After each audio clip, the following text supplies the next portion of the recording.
Okay, well, I'm Robert Swartz, and I'm the director of the National Center for Teaching Thinking in the United States. And I'll give you a little bit of history about that in a minute.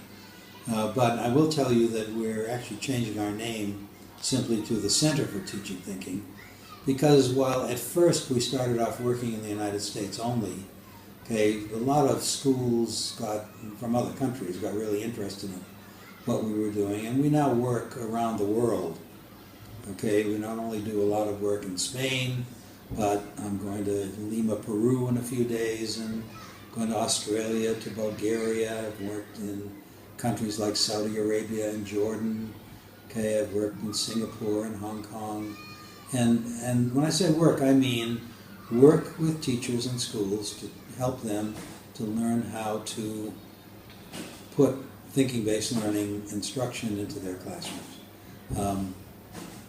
How long have I been doing this?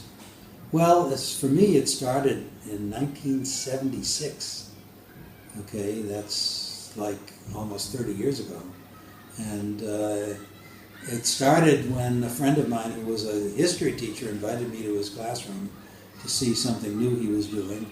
And what he was doing was he was working with his students from their textbook. The textbook gave an account of a historical event, and he found another book that gave the opposite account.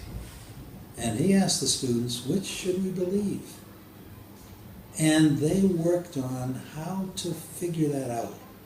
What you need to find out about the authors, about the textbook, about the evidence that they use to base their accounts, the authors, in order to really judge which of these is likely to be more accurate an account of history.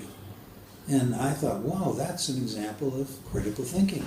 He's teaching his students how to think critically, how to stand back from their textbooks and think critically about what they're reading. And I also thought, this isn't just something they can use in thinking about their textbooks in this particular piece of history.